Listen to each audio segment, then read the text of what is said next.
So Justin Trudeau recently prorogued Parliament, shut down all the committees that were investigating yet another ethics scandal that his government has embroiled itself in the WE scandal. So opposition parties can't hold them accountable, can't ask them those questions, can't really subpoena witnesses to come and find out what's going on, to have some transparency and accountability. And then they said, well, we are going to have a throne speech in September. Conservatives have a new leader. Is this person going to want to bring down the government? Is Erin O'Toole looking at an election coming up soon? And so the Trudeau government is saying, well, it's going to be up to the opposition parties. They have to support us with all this spending. So here he comes. The Prime Minister comes to Toronto recently with boatloads of your cash, which really appeared to be more than a campaign stop than it was pure public policy. Brian Lilley, our political columnist with Sun Media, I think that there are a lot of people that are asking questions about whether or not this was just, stumping, spending money, or was this really all about the education system? Well, it definitely was about the education system. I'm not going to deny that. And publicly, at least, all the premiers are saying thank you. Privately, they're all griping. But, it's not just me saying that this is politics, Adrian. The Toronto Star has said this looks an awful lot like campaigning, because it is. The Prime Minister, who's very concerned about his carbon footprint, flew to Toronto for a couple of hours to meet with a family in the Jane and Finch area of Toronto. It's an at-risk community. It's low on the economic scale. He goes in, he meets with the family, does a photo op with them, comes out, talks about how concerned he is about education, which is purely provincial jurisdiction, and then announces $2 billion. So all of those have the trappings of a campaign. I was talking to a friend who's from Trinidad, and he said, his mother's staying with him right now. She's visiting. He says, my 80-year-old mother looks at Trudeau's announcement and says, oh, he's at Jane and Finch. Must be campaign time. Because that's the reaction in much of that community, saying, okay, the Prime Minister's here, he must want our votes again. And that was clear in how he was doing it. So he's definitely campaigning. He's itching for the election that he says the opposition wants.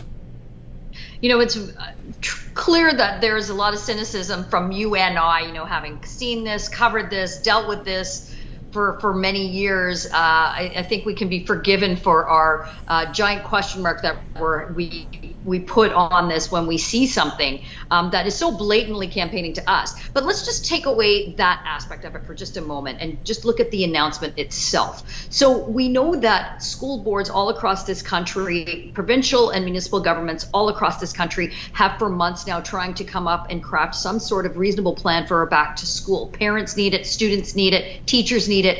And here comes the Prime Minister with nearly $2 billion and sort of decides that he's going to sprinkle all this money around.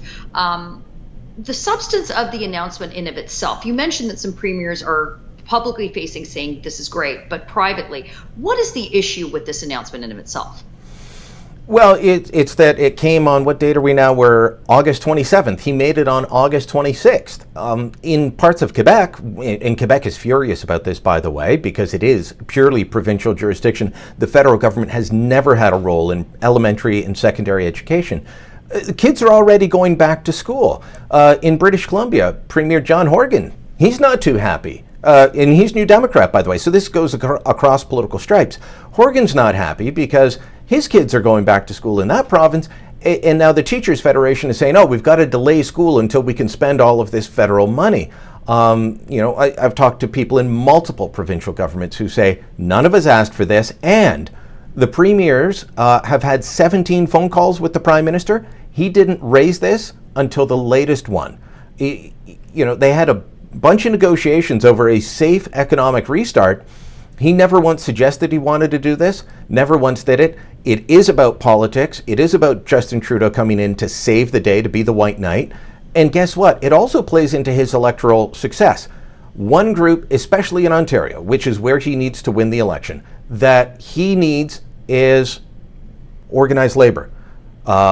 He targets women. Women are predominant in the education field. Something like 85% of teachers are women. So he comes in, he gives them some of what they want, not all, but they're all praising him now. And they're going to remember this come election time when he's back out beating up against big bad Doug Ford in Ontario. So, This is pure politics all around. And, if you're not going to talk to the premiers about it, but you're going to say you've got to be part of it, that's a bit of a strange way to hold a partnership. And it's sure a great way to distract from yet another ethics scandal from the Trudeau government. Log on to Facebook and Twitter. Let us know what you think. And don't forget to subscribe to our YouTube channel.